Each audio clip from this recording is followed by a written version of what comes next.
The views and opinions expressed in this podcast by the host and or the guest do not necessarily reflect the views of the host and or Paranormal Buzz Radio and or its sponsors. Use of any material produced by Paranormal Buzz Radio without express written consent is prohibited. Paranormal Buzz Radio will not be held responsible for you holding your knees, crying, and rocking in a corner in a puddle of your own urine, or being beheaded by a group of children in a cornfield. In fact, if you come across a group of children in a cornfield, we promise to make fun of you as you run away screaming in terror. Listener discretion is advised. You are now entering the all-consuming realm of Shay's Paranormal Chat, where the things that are better left unsaid are actually said. Shut up and sit down.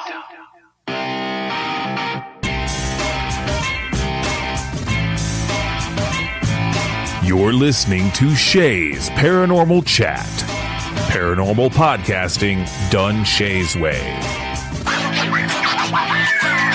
Tons of fun. Dude, seriously? A bit sarcastic. Hashtag investigator, not hunter. But always real. Hashtag data, not evidence.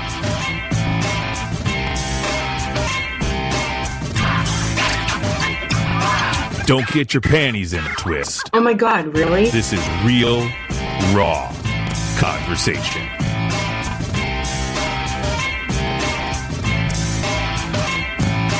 Ladies and gentlemen, welcome to the show.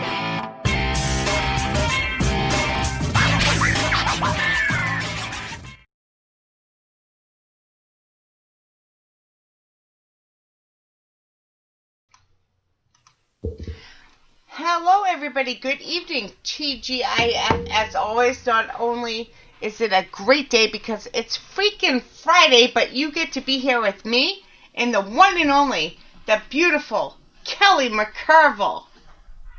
Hi. Hi. I think you're the one sporting this beauty thing today. Look at you do that little hair flip as we get going. Wait. Sorry. Here. I'll put my scrunchie in. Sorry. No, don't do that. Your hair's down. It's never down. It's crazy down today. Like within the first 4 hours I wash it, and then it's up. Unless I have to go somewhere and pretend to try to impress somebody, which I don't try to impress anybody too good. It doesn't happen. I combed my hair before I came down. Does that count? I went to bed with it wet last night, so it's kind of out of control. I wash my hair 3 times a week, so that's I'm still in my pajamas. My pajamas don't differ much from my work clothes, but these are technically the clothes I put on to go to work today. My pajamas are my work clothes because I work at home for Paranormal and this network. So, like the bra is like once in a lifetime thing. Yeah, well, my mom was over the other night and we were just talking. I don't remember what we were doing. Finally, she looks at me. She says, "Just how many pair of skull leggings do you own?" I'm like, several. I don't own any leggings. I don't own any leggings. I own sweatpants and those type of things because I still haven't lost enough weight to wear leggings. Shit, if that's the requirement, then I need to take these off. I'm going for comfort. Well, comfort. If you can't deal with my cottage cheese, then I can't handle that. So. They hurt my pee-pee. Am I allowed to say that? Sorry, Matt. Oh my god. Oh, Matt's gonna kill me. And I'm sober. Oh, This show hasn't even started and it's completely off the rails. Yeah, if you heard the last time Jason was on, nothing new. If that's the case, you're buying the size too small. Just gonna throw that out there. What? In my case, too big. Never mind. Anyways. Never mind. We have a guest, don't we? We do. Join us next week as we continue this conversation for Shay's Paranormal Chat, the 100th episode with no guests, with no holds bar. And we're going to be in trouble. Why can't Shay wear leggings? Yeah, we'll be in trouble. Oh my god. Okay, who's our guest tonight, my dear? See, she keeps me in line. The one and only Jason Hewlett. Hey. Hello. Hello. Hey. How are you? Hey, He's already been on once. He knew what he kind of knew what he was in for. He was crazy enough to come back. Yeah. He agreed within 5 minutes of the last show ending. He's like, "Yeah, I'm all in." I'm like, "Good." Grab This is like your Hail Marys, no, right? This is your punishment for your sins throughout the last couple months. No, he had no chance to guess. dwell on it. He couldn't rethink it. He couldn't re-listen. He agreed, booked a date. I'm like, he's back. Yeah, I was booked in so fast I couldn't think about it. It was just kind of sorted out immediately after the last show. But I had a great time, so it's really good to be back. No, it is. Shay, thank you. Oh no! It was probably one of those spontaneous, I'll just say yes, she'll never follow through things. And and then when you actually said, "Hey, what's the next date?" And he's like, "Shit, she meant that. Oh my God." Yeah, that's the same as my dating life. Oh my gosh. You know. Oh, if anybody hasn't listened before to Jason on my show, or on my show in general, Jason was on, I think, 6 weeks ago. Is that a good... It was right before Halloween, I think, actually. Yeah. It was a while already. That's more than 6 weeks ago, hon. Yeah. Well, just saying. You know, quarantine, I can't tell. It blurs. The days blur. Yeah. But it was a great episode, and I re-listened to most of the show. I got 3/4 through, and I didn't finish. Just as a reminder, because I can't remember everything. So, but anybody that has not listened to the first episode, Jason, can you tell us a little bit about yourself? Yeah, I've been a paranormal investigator now since roughly 2003, but I've always been interested in the subject matter. And what sort of my interest in it kind of morphed into doing a YouTube web series, like a documentary series called We Want To Beive, which is on Joe Blow Horror Videos at the moment. And it's basically we take a serious look at paranormal investigations. A lot of shows on TV present it in a very Hollywoodized, dramatized format. You know, it's supposed to be reality, but you can kind of tell that it's not. They set up scares through editing and music and all that kind of stuff. And our show takes a very realistic view. I've been a paranormal investigator for a while. Pete Wren, who is sort of the lead investigator on the show and my partner in crime in these matters, has been doing this for 27 years all over the world. And he sort of headed Vancouver Paranormal Society for a good 10 years. So we look at it really seriously. We don't over-dramatize. We film the investigation as it happens and just compiles it for people to watch, presenting whatever evidence we found. So that's kind of one of the big things we do. Peter and I also recently authored a book called I Want to Believe One Man's Journey into the Paranormal, which is about his experiences as a paranormal investigator, and it's out right now from Beyond the Fray Publishing. So that's kind of the meat and potatoes of what we do, as well as we're paranormal investigators when we can actually go out and paranormal investigate. When we can actually leave the house. You know what I mean? So we do that. We recently formed the Canadian Paranormal Foundation. We sort of left Vancouver Paranormal and created our own group, and we're just sort of getting that up and running right now, using a lot of the people involved with We Want to Believe the show, but as in just going out and investigating. We don't whatever we do on that doesn't always end up in the show and vice versa. So that's in a nutshell, kind of, I guess, a little bit about who I am. All right, I do have to. We're going to get to the book in a second here, but you kind of downplayed your role on We Want to Believe.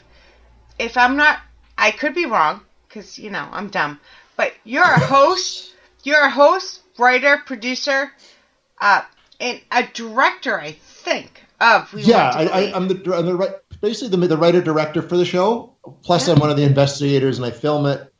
And I actually technically created it, so I do a lot on the program. But it's a group effort too, because Peter's kind of the lead investigator and the brains, and he sets up a lot of the investigations. And we've got a really great editor in Jason D. Morris. Sean Knuppelberg, he does the music and produces. We got a whole team involved in this program. Yeah, there's 6 or 7 of you. There is. There's so myself, Peter, Sean, Marcus Floor, who's the cinematographer, Sarah Jane, who's an investigator, Brandon Knuppelberg, who's Sean's son, who's also a cinematographer, and then it's produced by John Fallon, who runs Arrow in the Head, and he's a filmmaker of renown, and it's executive produced by Peter Marcus and then Barrage Garabedian from Joe Blow. So there's a lot. It's a big group involved in making this. So, hi, peeps. thank you for lending us your Jason. We appreciate it. And it's really great to work with them. They're all people who believe in the project and who believe that in showing the paranormal field, this is the pseudoscience of it, in as accurate a way as possible. Because so much in popular culture in Hollywood just sort of shows it in a different light that doesn't do it justice, I think, and puts a lot of false pretenses into the public mind about what they're seeing. We talked about that a little bit last time. And these are my words. Not Kelly's, not Jason's, but just dragons. So, excuse me, I had to cough. No, but you wear a lot of hats and you do a lot of things, and you're very down to earth, and you share things that most paranormal investigators, especially on YouTube, that want popularity don't, and that's what I love about you. The cop thing, we talked about it last time. Yeah. Most people would be like, let's not show that. Kelly doesn't know. Fill her in. I'm raising an eyebrow. I need to hear this story. The cop thing. When we were filming, there's a 2-part episode called The Barn that we were called to investigate, and it was a woman named Dee who would have these mysterious water droplets show up on her, like out of nowhere. They just start appearing on her body. So we went and we investigated it. And I guess halfway through the investigation, I was inside doing an EVP session with Sarah and Brandon and filming it. The other team was outside. And I guess because this barn is on this road, people have driven by and saw us with cameras and thought they were guns. So they called the police on us. And three officers showed up, the Royal Canadian Mounted Police, thinking that we were active shooters. That's how it was reported during the middle of the investigation. And so we resolved that. We managed to resolve it with nobody getting shot, which was great. But it was just, but we kept that in because that, to me, is great. That happened, and it makes for interesting television, for lack of a better word, right? And and it's it was real. Funny, that's the shit that happens to us. Yeah. I was gonna, and I guess I'm thinking back. I should be grateful the times the cops have shown up. There were no guns drawn. But it is funny, Shay. I mean, I'm out on an investigation with these 3 big bulky guys, and 2 cops pull in. They make me walk over across the field to talk to them. I'm like, really? Come on. Like, I was just waiting for Jason to be like patted down, like assume the position, but they didn't go that far. It didn't, because fortunately Sean works in security, so he works with the police a lot, so he knew exactly what to do. You know what I mean? Like, you put your hands out, take your sunglasses off, so you're not risk at all. Yeah. We explained it, showed the equipment we're using, and they all thought it was kind of neat. Probably had fans of the show after that, but it was just the fact that happened. So I have discovered that the quickest way to make some cops go away, this is either going to go really bad for you or really good for you, is tell them that you talk to dead people and they just run. We had 2 cops out there, and one of them was pretty interested, and the other one, who was a little bit older gentleman, he's like, and what do you do when you're out here? I'm like, well, I talk to the dead people in the building. He's like, uh-huh. And he gets in his car and drove away. That's right. It's like, okay. I have a lot of family members that are cops, so I can see both sides.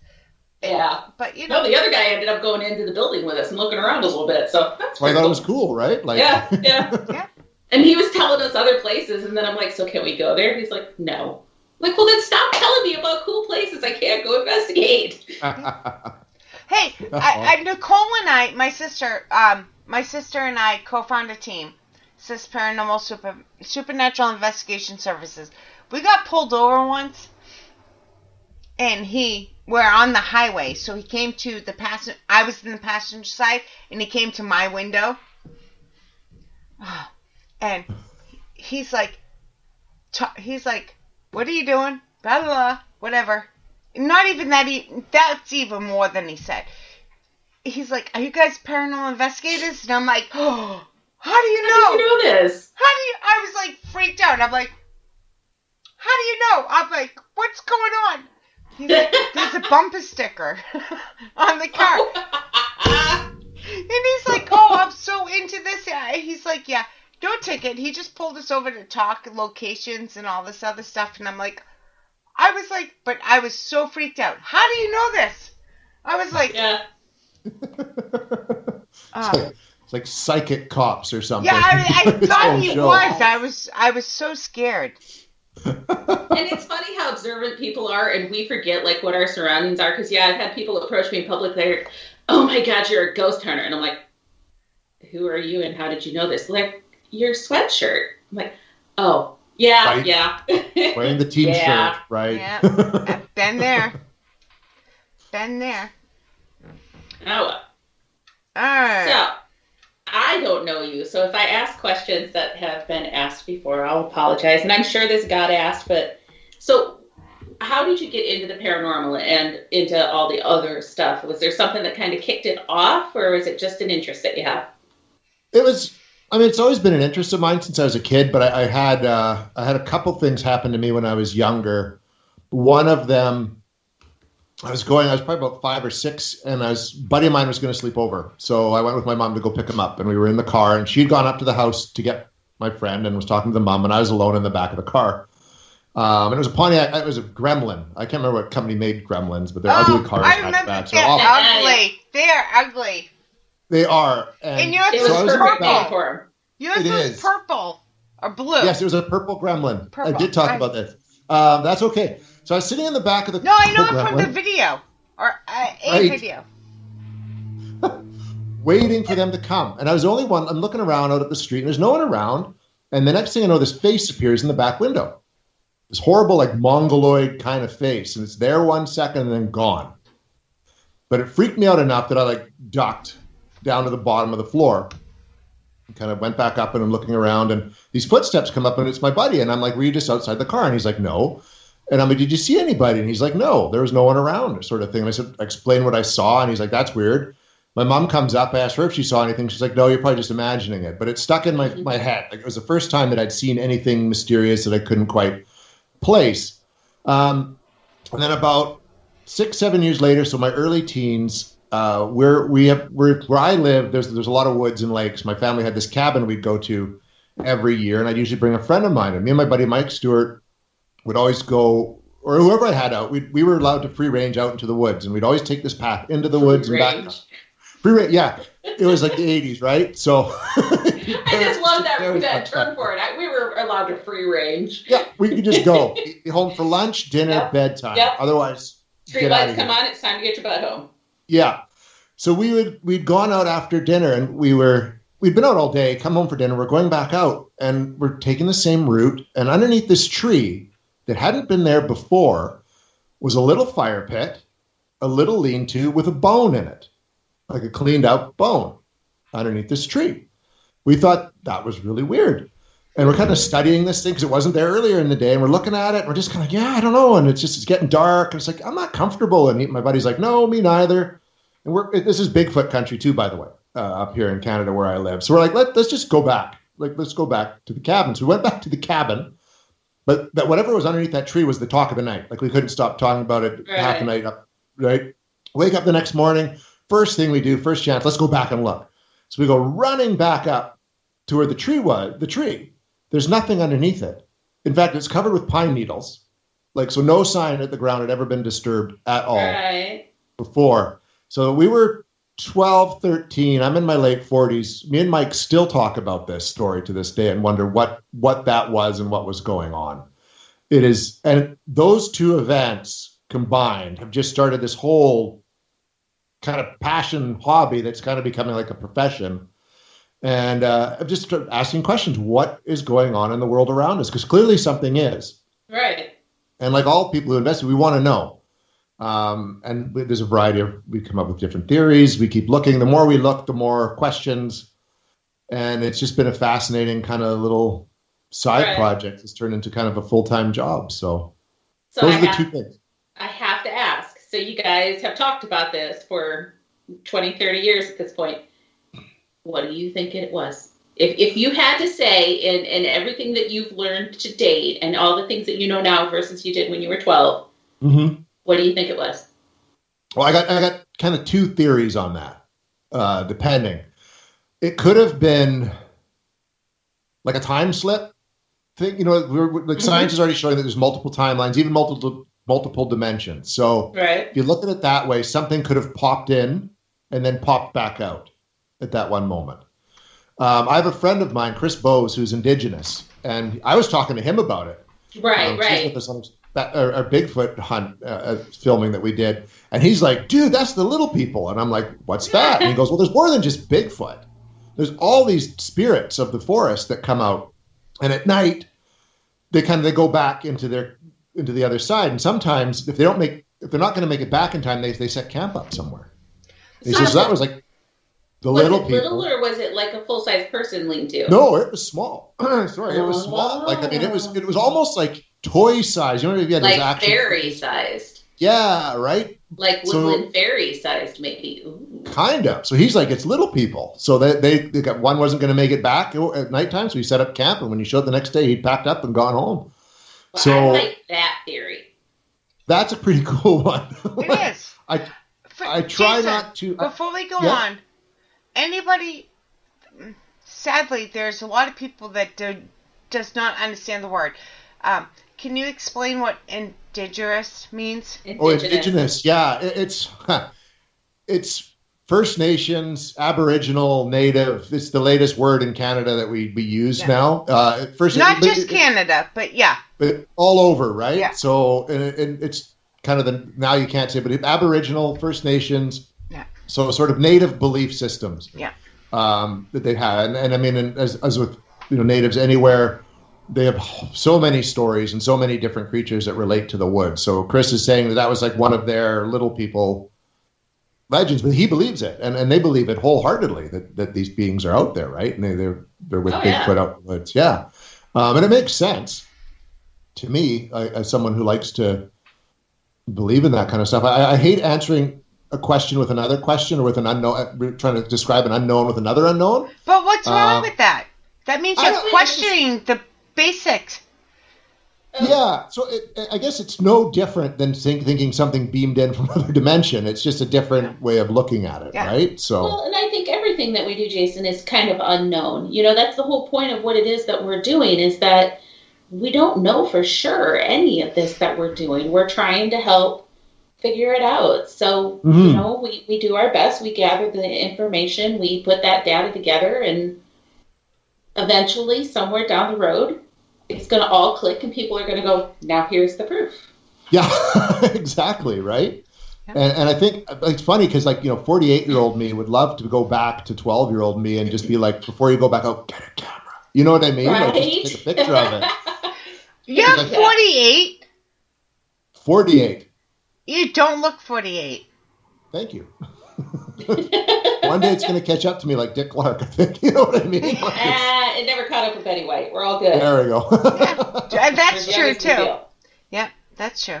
Oh, wait. Before we go on, and then, Kelly, you can have all the time you want. Well,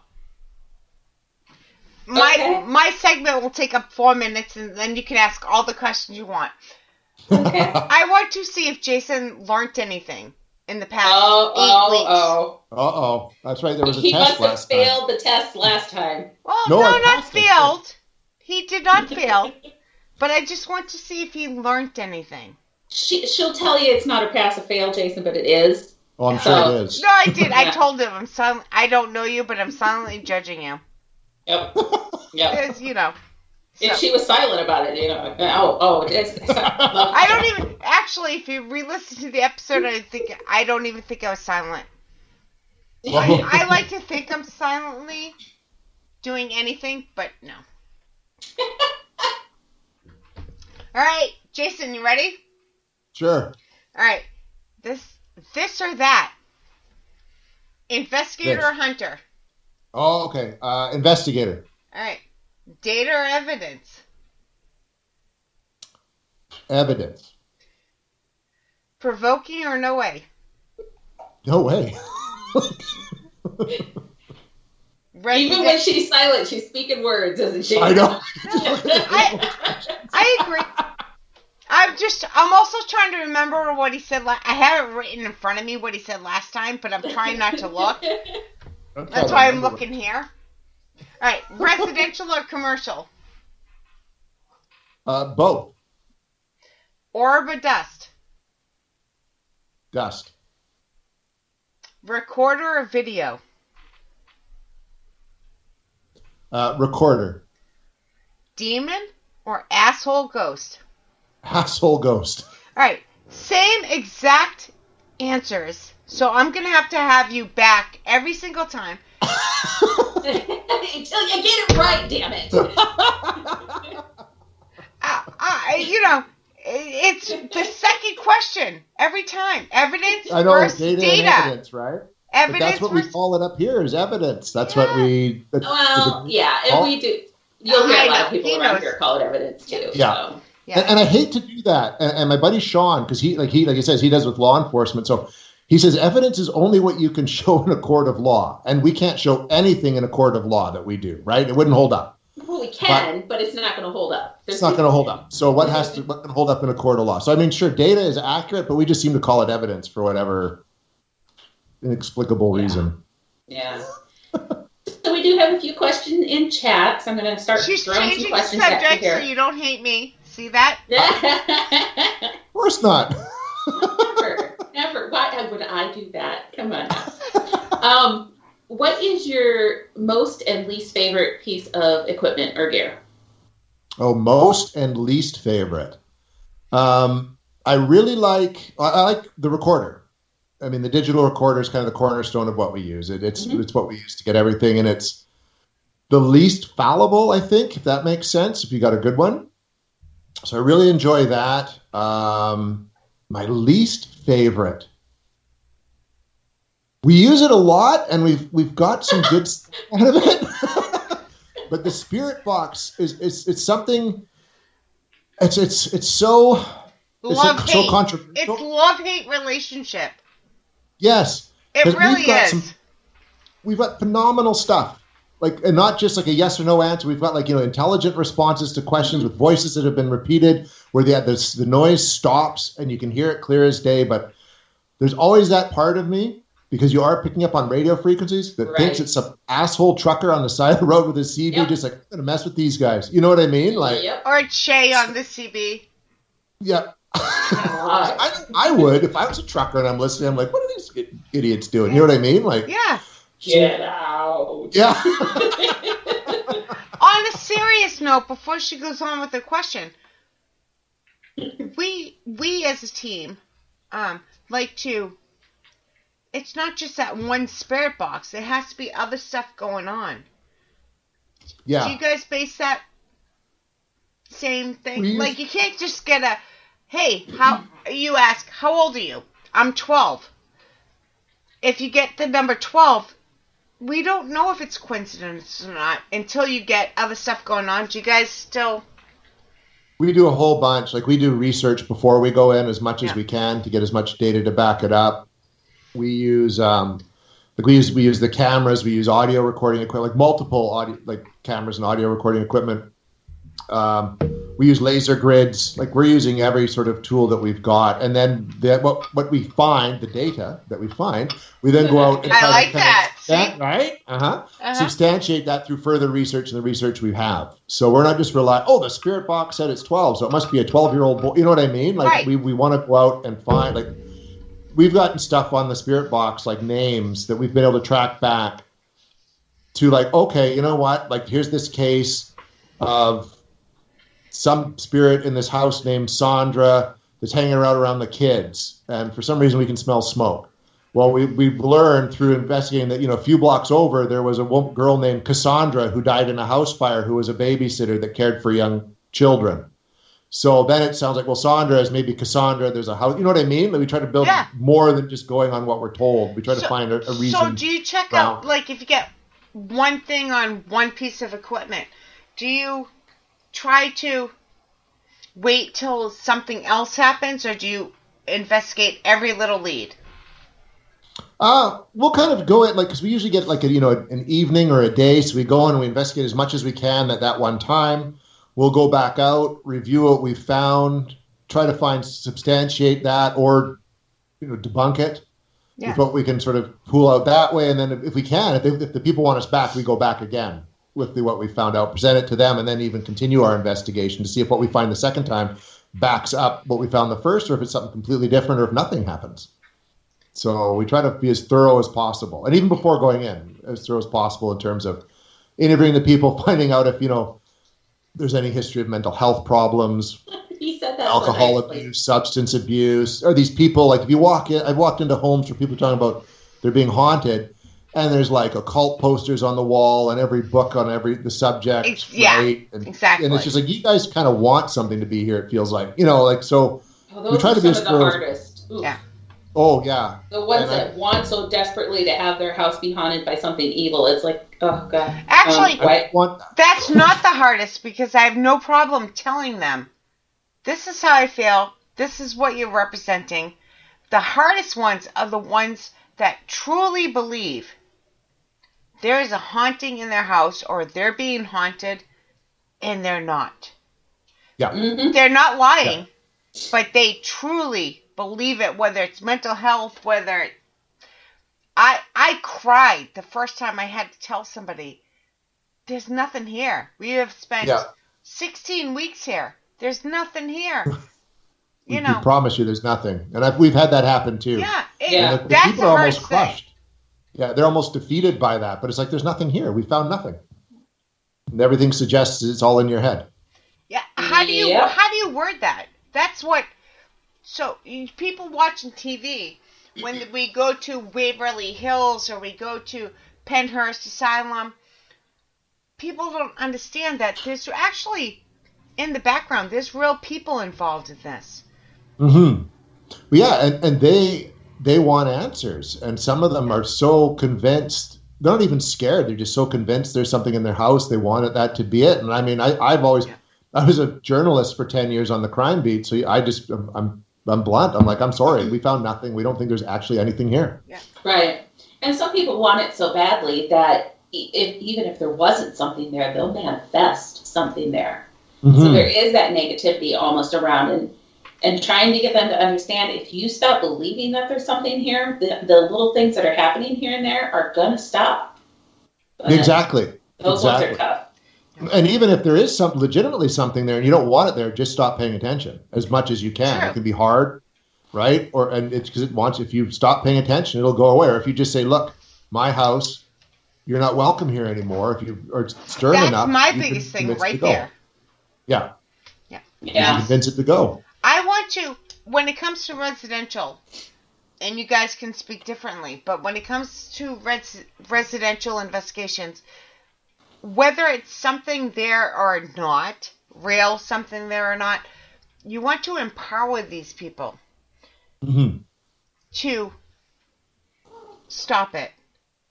And that, if it's mental health, then you empower them in a different way. But even if it's a real ghost, you teach them, show your intent, show your... That's my big thing. It's all about empowerment and intent. Yeah, it's empowering the people who are in the house to take control of the situation. And you're right, Shay, even with mental health, that you can choose at some point to do something about it. You can. It's not easy, but you can make that choice, and that'll stop it too. And understanding can be such a huge part of that empowerment. If you can help them understand what it is that's going on there, or who maybe is there with them, maybe that situation becomes not so scary or not so dangerous feeling. And I can't tell you how many times I've had the conversation of, think of it like a roommate that you can't see. You may not always get along on everything, and you're going to hear each other on occasion, but do you really want to evict this roommate? Is it that bad? Yeah. No, very true. That's a good way to look at it. I agree. I suffered from mental health. And I've suffered... sorry. It's fine. I couldn't resist. I don't care. See, I'm at the point where I don't care. But I've also suffered from quote unquote hauntings, for a lack of better term. So I understand the difference between understanding what's what. Gratefully, I've never been too far overboard either way, that they've never gone. But I can't imagine that person that suffers from that mental illness that's so bad that they don't know right from wrong, or reality from... Thank you. That's what I meant. And then, so, like, a lot of people like, oh, you have mental health, you're not there. It's not hauntings. I think the opposite. I think it could be the opposite. Well, there's been cases even where someone has been schizophrenic and believed that they were possessed, and they found the best way to treat it was actually with an exorcism. Yeah. The person believed that they were. That's right, so strongly, right? So they just went in and they did, and it worked because it was so disassociated from who they were that it worked. So I mean, I think you can go that direction sometimes with it. I mean, I wouldn't want to. I'm not educated enough in any of that to do it. Me neither. Nope. Right, but I mean, if that works, great. But it goes to that same theory of if you give somebody somebody something and say this is going to protect you, if they believe it's going to, then they feel safer, Yep. So yeah, it's kind of along that same time that Kelly mindset. always joke about a bagel or pillow or like a bagel. I host. When we first met, she was like, "No, these crystals will protect you," or the host was saying. She didn't have any crystals when I first met her. What kind of crazy person are you? I still don't. Why are we friends? Because I'm sexy and I know it. Oh, that's right. Yeah, that's right. I forgot it was the sex appeal. Yeah.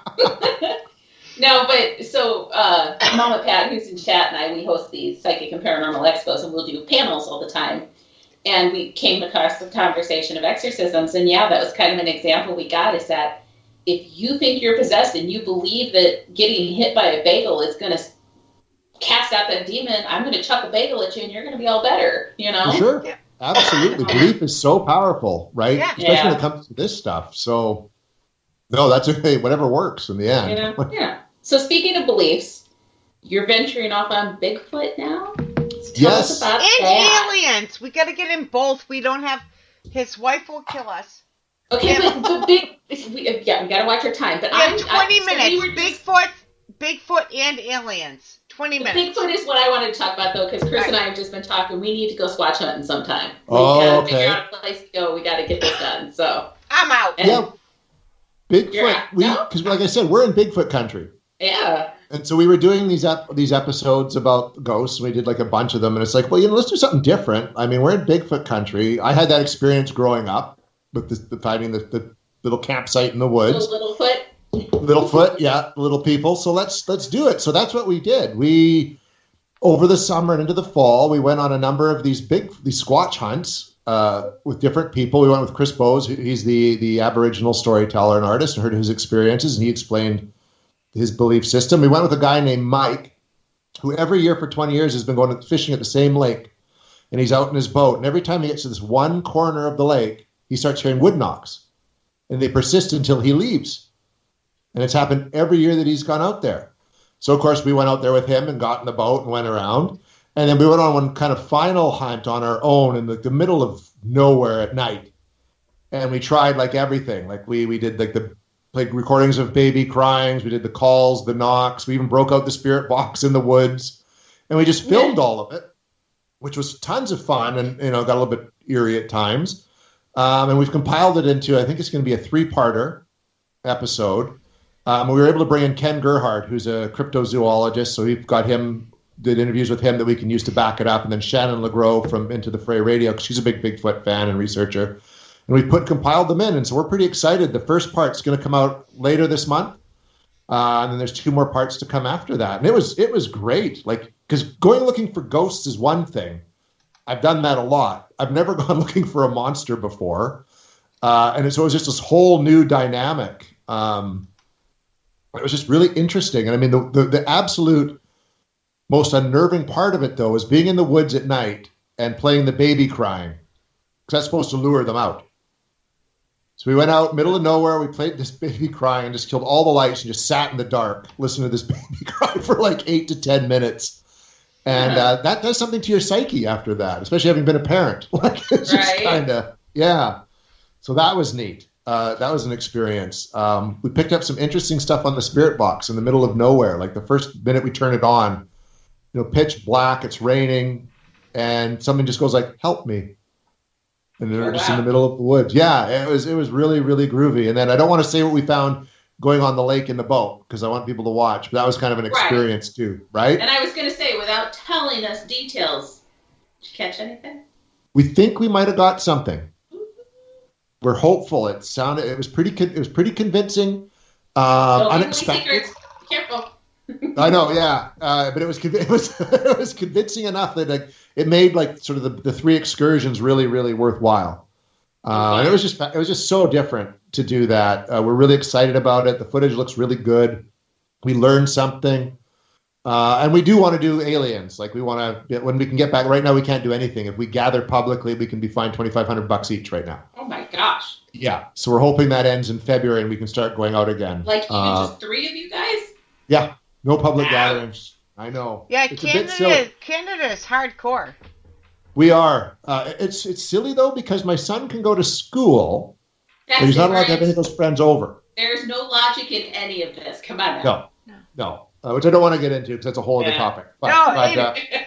It's not allowed on the show. So as soon as we can, though, we're going to go out and do an alien episode. We know someone who's like a UFOologist and goes out, so we're going to do something with them. And there's been sightings around where I live, and so we can do a whole. Do they use Tide detergent to track aliens? The only person I've ever known. What? Yes. You see? The only person I've ever known to do this in person, like face to face, like use Tide detergent to track, and I'm like, what the fuck are you talking about? Like, how even for me. You use Tide detergent. How would that work? If you figure it out, please text me. Maybe it's they're chewing on the pods and it helps them find things. I don't. Maybe. This was before the Tide thing. We cut off conversation before the Tide thing, but I don't even understand how does it like. It's supposed to like. I don't even feel bad mentioning it. I like so dumb. Like what? Huh? So, anywho. Well, I'm not that smart. So if I'm wrong, I'm asking other people. But I have not found one person that said laundry detergent can track aliens. Except this one dumbass. Okay.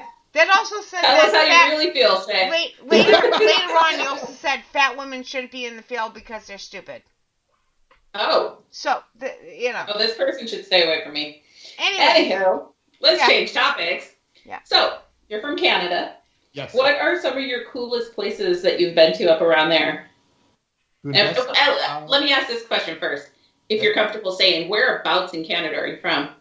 I live currently in a place called Kamloops, British Columbia. It's about 3.5 hours northeast of Vancouver, British Columbia. And it's kind of one of the sort of cornerstones in the interior. Every highway train passes through Kamloops. There's lots going on here. And so where we are, I mean, in my hometown, there's a place called Tronquil Sanitarium, which was a mental institution that shut down in the 80s when they deinstitutionalized everything. And that's a lot of urban legends related to that. And that's kind of the first place I ever went on a paranormal investigation because I knew the caretaker and he let me and a group in and we just started fiddling around, not knowing what we were doing. Surprisingly, none of us died in the experience because it's old buildings and not very safe. But it was a pretty fascinating place. So I was neat to go there. I wouldn't want to go back because it's just everything's falling apart. So that's one. Bailey House is another one. And even a couple episodes of We Want to Believe we filmed there. And it's an old, late 18th century historical home that's now run by the sort of Merit community group. And they let people tour it. But it's full of like just antique furniture and these dolls, these like early 1900s. No. Oh, yes. Oh, yes. No. Full of it. And I've done investigations there. And we've had toys go flying off shelf in the toy room. We had a door, those pocket doors that go in the wall, closed with such force that it got stuck. We saw a shadow person downstairs. We caught that on a laser grid. Like this place just goes off. When it goes off, it goes off. Yeah, if you guys ever want to know how to make Kelly shit her pants, have a doll thrown at her. Ugh. Oh gosh, yeah. Jesus, no. I nearly shit my pants. Like it was just like next time I see her, I'm gonna throw a doll at her. Just exactly. Find like a porcelain early 1900s doll. So I really like Bailey House. There's another place down in Vancouver, and it's a residential school that's long since been closed. I don't know if you guys know the history of residential schools, but that's where Native children were taken and North Americanized. And there's been physical, emotional, sexual abuse occurred at these places. Children died there, horrible places. And there's this one that we go to frequently, and something always happens. Like we get multiple activity in one single evening. So I really like going there as well. But by North Americanized, as you worded it, this is when they broke. Somebody help me. Just to explain what that means. It's where they broke. They decommissioned like all of the homes. Basically, if I'm understanding it right, all the money went away, and they weren't able to keep all of these homes open. The rules got a whole lot stricter about who could be there and what kind of. Yeah, but they took like Native Americans. Is that the right word? No. They take natives. And they instead of like allowing them to speak their language, dress their way, have their you're talking something totally different. Yeah. Sorry. They would take them and they'd make them Christians. They'd have to dress like the rest of everyone else. They cut their hair off. Language. Yeah, that's something totally different. And it was awful things that went on there.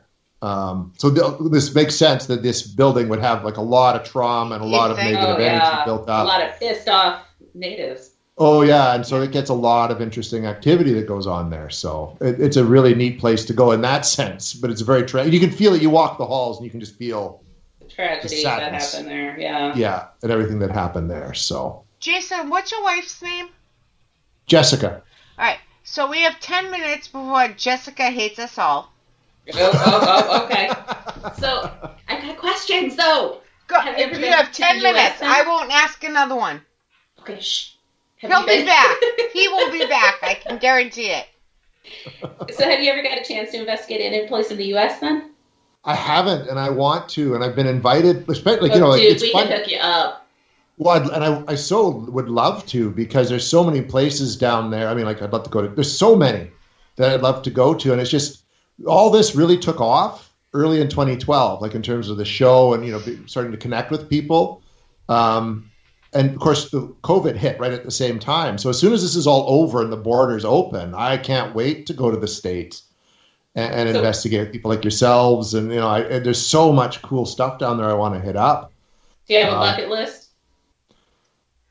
I mean, Waverly, that's one that always comes up, right? The Queen Mary, I think would be really cool. Oh my gosh, yes. Right? California, Kentucky, you're like all over the map. All right. Keep going. You gotta get an East Coast in there. Tombstone, East Coast, anywhere in the East Coast. It's just like every 2 minutes there's something, you gotta right? Get the East Coast and the Midwest. We'll hook you up, definitely. Yeah, I can't wait. And I'm hoping, knock on wood, this time next year we'll be able to do that. I think that would be really cool. I hope so. Yeah, I hope so, because I've got Waverly booked for June, so they better clear stuff up by then. Nice. So that's kind of like the three big ones, but I'm open to anything. Like when Shay asked the question, residential, commercial. I love investigating both. They're both so different, yet similar. No, they're just two different things. That's why it's a joke. Like most of it's a joke. There's a couple questions in there I judge people for, but residential, commercial, they're two different things, and but provoking, no provoking. Provoking is just stupid. Yeah, like I don't understand. That's one thing I hate in all those shows when they do that. And it's just like, come on, like you're asking for trouble. Spaggins. Yeah. There's a reason he gets possessed on a weekly basis. I can't think of a more deserving guy. Well, if he would leave his shirt on, maybe he would not get possessed. Anyways. But how can I show off my rippling pectorals otherwise? Did you ever see him on Wheel of Fortune? No. Oh, when he was super young. He was on Wheel of Fortune. Jeopardy? Google. No, it was Jeopardy. No, it was Wheel of Fortune. Him and his sister. Jeopardy. Him and his sister were on Wheel of Fortune. Check it out. Nerd. Oh. He was a nerd. They lost, but check it out. Anywho, what are we down to? The clock's ticking. Okay, Darren had like 1,012 questions. Oh, Darren. All right. Yeah. Jason, will you come back? Of course I will. All right. So, he is a sucker for punishment. No, I wouldn't ask live. Well, I would, but I believe him. I want to ask one more of his question because he was so good about. Here's a good one. What's your best advice to give to new investigators? Best advice to give to new investigators. Find someone that knows what they're doing and hook up with them and go on investigations with them and figure out the right way to do it. Yeah. Because there is a right way to do it and a wrong way to do it. And if you're one of those people who's like, yeah, I want to be a ghost hunter, right? Because I watched all this stuff on TV, you're going to go in and it's not going to go very well, I don't think. From my own experience. When I first started doing this, I didn't know what I was doing. I was more thrill-seeking. I was making mistakes. You know what I mean? I was putting myself in positions of risk, not only because of anything spiritual, just because I'm in a wrong place that something could go horribly wrong. So find someone that knows what they're doing, hang out with them, learn from them, learn the proper way to do an EVP session, figure out some of the gear, and just go in calmly, respectfully, like you're doing research on site, and just find out, and do a proper investigation. That would be my best advice to give to someone starting out. And I would maybe even take that a step further to say, find a few someones who know what they're doing, because I know I investigate different than other people do. Yes. And I know that some people love this piece of equipment. There are people out there who live, breathe, and die by spirit boxes. Oh, absolutely, and yeah. I have trouble keeping my supper down when they're turned on, So, and it's not that I don't believe in them. It's just something about the noise or the frequency or something that gives me horrible vertigo. But anyways, that's amazing advice. Find somebody who knows what they're doing, and then find a second person maybe who knows what they're doing too, because everybody has different ways of doing things, and it just gives you some different viewpoints of how to do it and how to be safe. Yeah, and that's the big thing, right? Like there's safety from, a spiritual point of view, I believe. Yeah. So there's also safety, like you said, make sure where you're walking so you don't hit that soft spot on the floor and land in the basement. Whoosh, exactly, right? Or get asbestos, a lung full of asbestos, or CO2, or you know what I mean, like carbon monoxide. Sorry, and there's just so many things that can go wrong. Or the raccoon jumps out of the hole in the wall and attacks your face, or exactly. That can happen. It has happened. Well, not attacked the person in the face, but comes scurrying out of a hole in the wall. Oh yeah. And it scares the shit out of you. So that's the best thing I would say to anybody starting out. Like, all right. Just gotta I also careful. have to add, Kelly and I are like best friends. Yeah. And we don't agree on everything, but we respect each other's opinions, and we listen, and we bounce ideas off each other. So that's also a good thing. It's very true. Yeah, it is. Out there, honey. Like, if you're investigating the paranormal, be ready to, like, not everybody has the same opinion or belief system in regards to, but respect each other and learn from each other. That's how you become better at it. Put your big pants on, because if you're on Facebook and you're a paranormal investigator, you're going to get shit on. Oh, God, yes. People are going to talk behind your back, and the really sad part about it is the more... I don't want to say the more genuine you are about it, but the more real you are about it, the more you get talked about. And that's unfortunate. It's like, if you're one of these who's going to stand up and say, guys, not everything is something, you get these looks like, well, that can't possibly be true. It's like, well, okay, but you can go ahead and believe your little orb of dust is something, but I'm going to call it as I say it.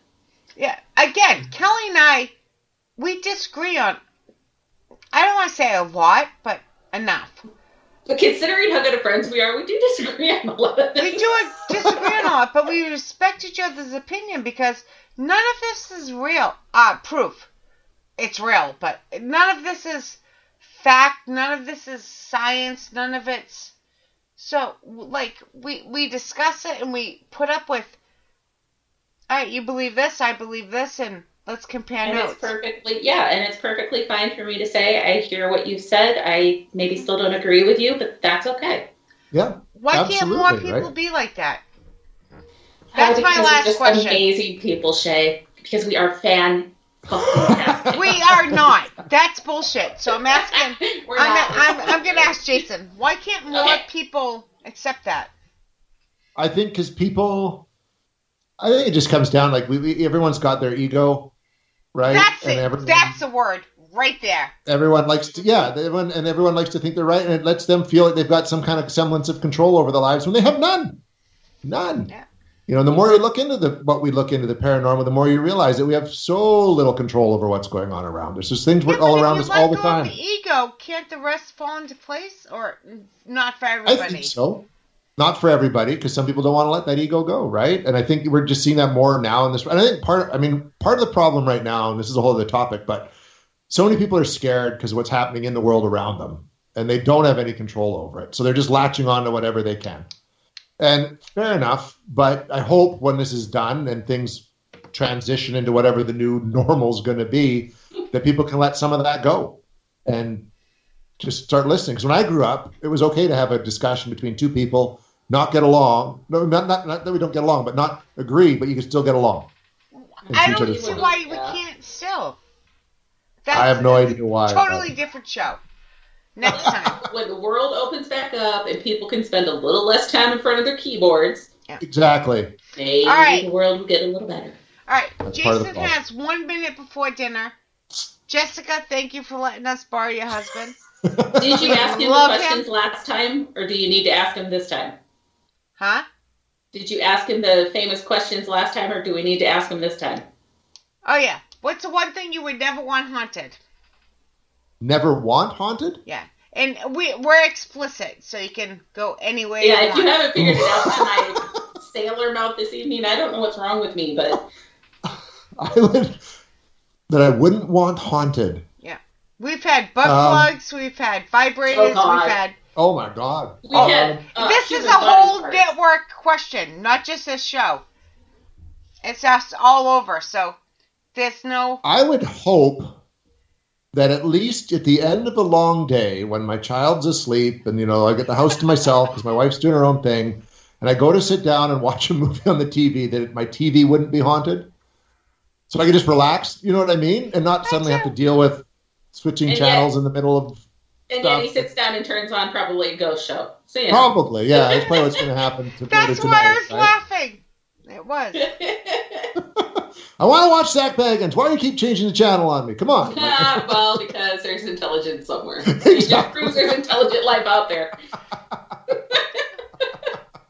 I know. I started. I shouldn't say that. I actually started rewatching it just because. But... It's entertaining. Demon House is entertaining. I don't believe a lick of it, but it's entertaining. Right? I think that's a problem. We're at 9:00, so we have to end the show, but that's the issue. People don't know the difference between entertainment and paranormal investigating. Period. Exactly. There is a paranormal investigating is nothing at all like you see on TV. It is boring 90% of the time. So. Exactly. Which is what we try to show on our show, at least. So I have no issue saying douchebaggins.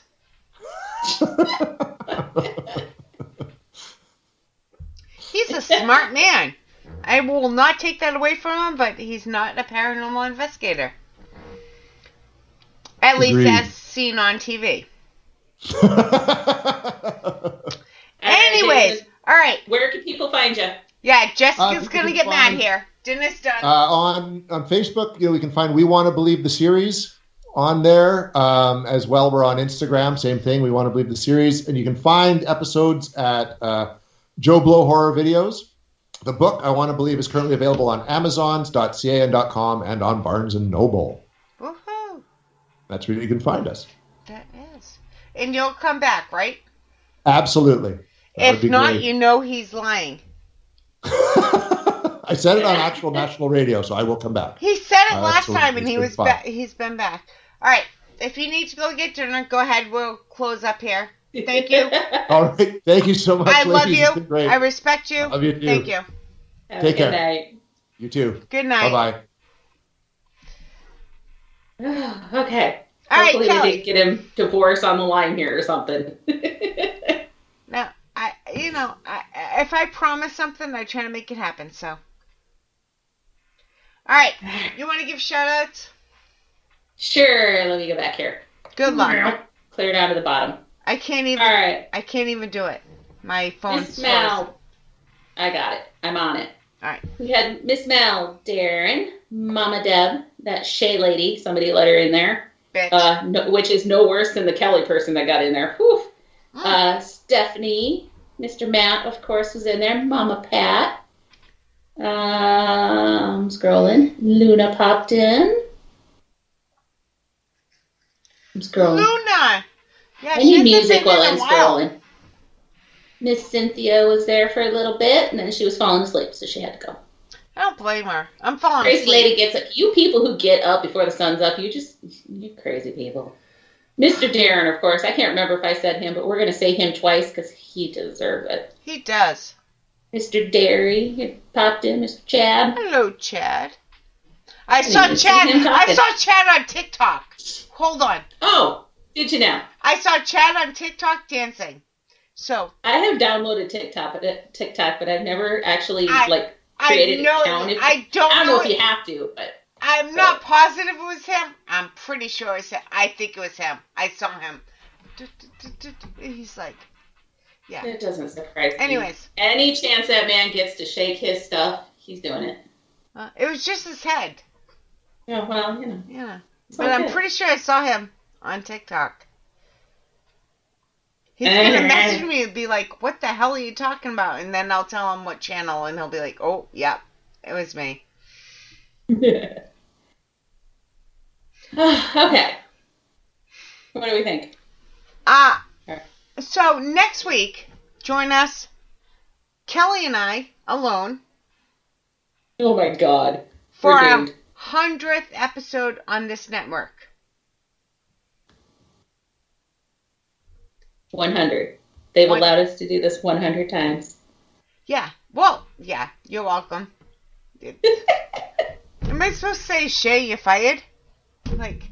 I don't know. I've heard the boss is kind of a bitch. I am. But that's just crazy to me because how many months did we take off? Like, 100? Well, we take off sometime usually every summer, isn't it? Yeah, but I took off months after the death of the family. So, like, it's just crazy. 100 episodes on this network. It's like... It's 100 episodes of joy. It Come on now. That's why it doesn't seem like that many, because it's flown by and it's been a blast. It has been a blast. And even weirder, most guests come back. They just keep... Actually, every guest would come back if I would let them. There's certain ones that... But there's never been a guest that has ever said, I won't come back. Oh, well... Not to our face, anyway. Except that one that we had to delete the episode or hide the episode. Well, that's because that one deserved... We can talk about that if you want to hear about the one show we hid. We should talk about that next show. Yes. Without names, we will. We should try to think back, like, what's been our favorite episodes, what's been our least favorite episodes. Yeah, we will. Because I think we're going to agree on our least favorite episode. Oh, yeah, because it's not, you can't hear it. Because you can't get to it anymore. No. So, I think without mentioning names, I think we can, so check us out. But, baby, Jason's awesome, isn't he?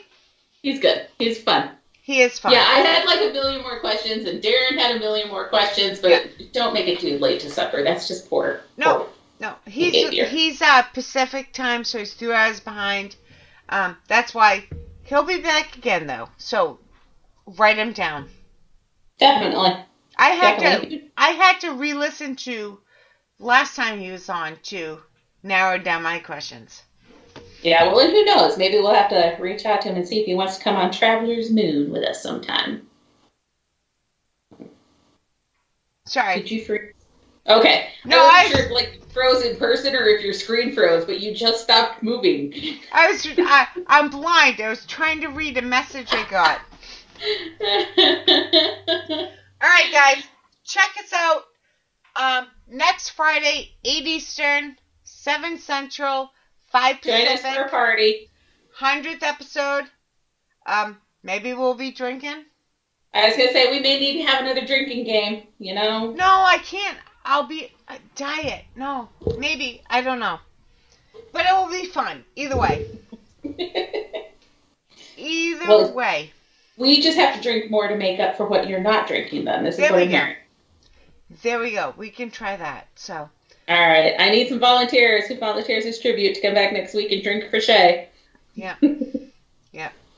All righty, my love. All right. Guys, check us out. I hope you guys have a great week. Great weekend. Great week. Should go with what she needs. Yeah. And until then, either we will see you next week or we won't, but we hope we do. Have a good night, everybody.